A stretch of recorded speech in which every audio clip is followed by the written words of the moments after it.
Don't call every 5 minutes to say, are you really sure about this? What about the time you said this? What about the time you said this? It's going to get worse. Don't send a text every 12 hours. I still cannot believe that after all the time we spent, can you remember when you sang this song for me? Can you remember? It's not going to work. So here is what I'm going to ask you to do. Welcome to my YouTube channel. Get ready for transformation as we dive into God's Word. Don't forget to like and subscribe. So what do you do when dealing with a breakup? What do you do? If someone comes to you, someone you've been dating for a long time comes to you, in fact, someone says that the person she was dating broke up with her 11 p.m. February 13th, just 1 hour before Valentine's. Listen, if I didn't know her, I wouldn't believe this. Broke up with her 1 hour before Valentine's. What was his reason? He doesn't believe in Valentine's and she spoke about it, so it just irked him. Wow, like guys are following our hand, in this generation. But anyways, well then it happened. So when someone comes to you and says, hey, I'm not interested anymore, what do you do? Well, I'm not going to ask you to be indifferent per se, but you want to say, okay, why? What are your reasons? And I don't stress the why too much, because if someone breaks up with you or comes to you, has enough confidence to say, I want out, it means the person has thought about it long before, has come up with an emotional conclusion that this is not going anywhere, had already been detaching emotionally long before his words ever revealed that. So the person has already convinced his or herself. Good luck trying to convince the person otherwise. So here is what I think. And I'm not saying that every time someone says, I want out, there is no hope. I am just saying, and listen to me attentively, the reason why topics like this must be taught is because everything that your instincts will tell you to do will be counterproductive. This is psychologically proven. When someone says, I want out of this relationship, if you beg, you reduce your chances of saving that relationship. If you cry, you reduce your chances of saving that relationship. Everything that your instincts will push you to do will be counterproductive. And that's why you need to listen to this. So what do? Just say, all right, I respect your choice. Well, you know what my position is. I believe that we actually had something going, but well, it takes two to go on such a journey. I can't force you. I really want us to make this work, but if you say so, and then keep it brief. In fact, someone said something very brilliant. He said, if you're in a car with a person at the time, just ask to come down, book an Uber or something. Don't nag about it. Don't say, after all these years, no, drop me now. Let me tell you something. You see, it's hard to teach these things, balancing psychology and being a Christian. Do you understand what I'm saying? But hey, try not to act as if the world is about to end. It's counterproductive. So you just say, all right, you know what? So we'll see some other time. Just give me time, to be alone, and all of this. So move on from there. I think it was Pastor Kingsley who said this. When you are now alone, you can cry. You can call your friends. Cry. If I say remove your wig if you want, or if you're a guy, fall on the floor, whatever you want to do, call your friends, cry. But don't cry in the presence of your ex. Don't do it. Listen, let me just say this. I know 90% of you will still not hear what, but it's still my duty, as your teacher, to teach you anyway, because I know it's really hard, and we are just wired, to go with our emotions in cases like this. But I want to tell you, heads up, what you need to do is counterintuitive, and it is counterproductive, for you to just think you can cry your way through it, and guilt treat the person. Here are some things you shouldn't do. Don't call every 5 minutes to say, are you really sure about this? What about the time you said this? What about the time you said this? It's going to get worse. Don't send a text every 12 hours. I still cannot believe that after all the time we spent, can you remember when you sang this song for me? Can you remember? It's not going to work. So here is what I'm going to ask you to do. I'm not saying it's easy. I'm saying this is the best proven way to go about stuff like this.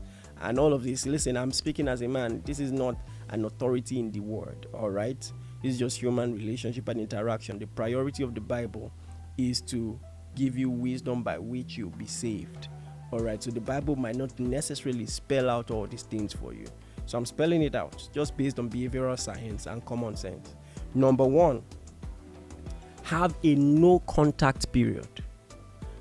Have a no contact period. The experts suggest 30 days. Do you know what no contact means? It means no call, no text, don't send DMs, nothing, no contact. Listen, are you listening to me? No, I know it's hard. Whatever you need to do.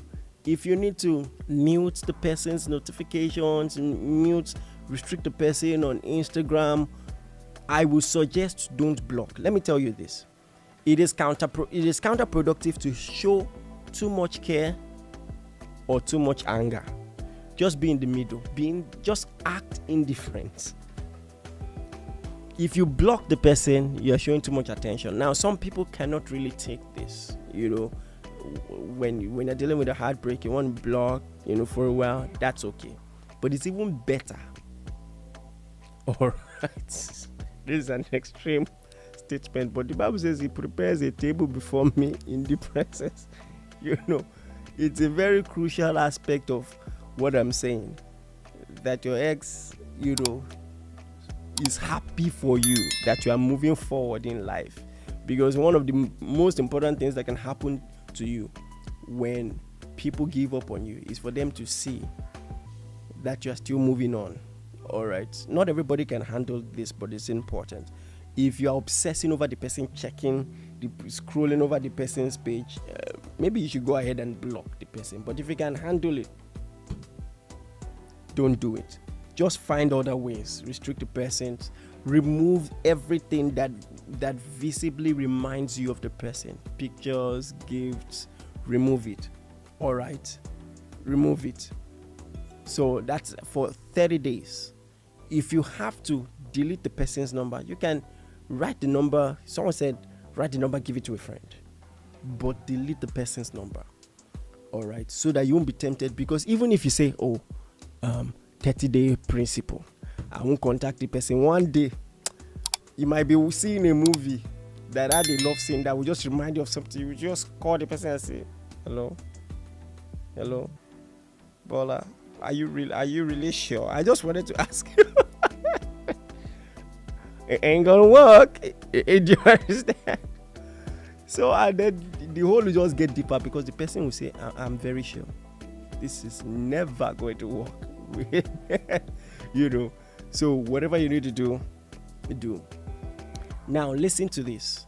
The next thing you need to do, and this is where purpose will come in. If there is very little left of your life because someone chose not to date you anymore, then the relationship was unhealthy to begin with. From that moment on, be positive, be fun, and show it. Don't reduce your dressing. Nobody died, for God's sake. Stop wearing don't wear sack clothes. In fact, listen, not for anybody, not to pepper anybody, but just for yourself. You need to pamper yourself to reassure yourself that you're a huge deal and you're going somewhere. Hello, you're a speck. You're a speck, bro. You're a speck, sis. Go for shopping. If you don't post too much, but make sure you post. Do you understand? And just post, especially spend time with people who love you, believe in you. If you have healthy friendships with people of the opposite sex, spend time also. Just go to the movies, do fun things. All right. Again, I'm speaking as a what? As a man. But it really helps. And then if you're doing opposite sex, maybe not many people, just one. Or if you're doing with many people, you have many friends, post with one person. Just with, I can't begin to tell you why this is important, but just be posting with one person consistently till further notice. All right, and make sure you're not leading anyone on. It's just a friend. All right, very important. Let me tell you this: there is nobody, almost nobody, who will break up with you without thinking in the inner recesses of his or her mind whether he made the right choice or not. And one of the things that can convince the person that he or she made the wrong choice is this: nobody wants to be with someone that no one else wants to be with. So when there are people who believe in you, who think you're a big deal, someone is telling you, I don't like you, I don't need, and then they're just people who make you feel confident, happy. Spend time with those people. I want to say this: if there were any things that your ex was complaining about and things that you actually need to work on them, and you're not doing this so that one day the ex will pity you. Listen, you know what I think? I think you should have so much esteem that even if the ex says, hey, I want to come back, you should think about it. You say, after all what I've been through, you have options too. You must believe that you have options too. Think about it. It's not automatic. You're not there miserable, waiting for the person to just come and save you from your misery. No, you have options too. All right? But if there are things that you legitimately know that you should work on, start working on those and then show progress in those areas. Not in a come and save me kind of way, but just for your own good, to feel happy and confident about yourself. This is also very important.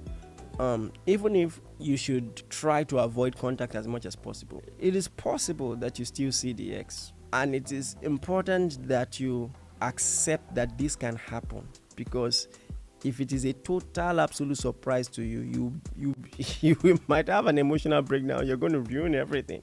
So what do? Be confident, positive, and just fun. In fact, especially if there are other people here, just drop light jokes. Be happy. It's important that you're happy, confident. Say, oh, how's your brother? How is this project he was working on? And then, for God's sake, keep it brief. In fact, I want to advise, you must be the one to end the conversation. So, hey, take care of yourself. We'll probably see you some other time. I wish you the best, And then find the nearest exit. Listen, it shouldn't show that you're running away from the person. Do you understand? Just make it as natural as possible and excuse yourself from that place. All right? You can now express your emotions when you go, but don't be fidgety around the person or any such thing. Don't make it awkward. So that's important. Be excited, be on to new things, and then pursue God's plan for your life. Some things that will help you, in that phase is to spend time with people who care about you. Make sure you are not idle. If you're idle, it's going to be a tough time for you. You can move in with a friend for that period. Do exciting things. Start pursuing your dreams even more than ever before. Pursue God's vision for your life, and all of this will help you. I know this was short, but let me know if this helped you, if you've been blessed by this. I want you to comment on some of the important personal lessons you've learned, from past relationship hurt and mistakes. Someone out there might learn from it. So I want you to comment.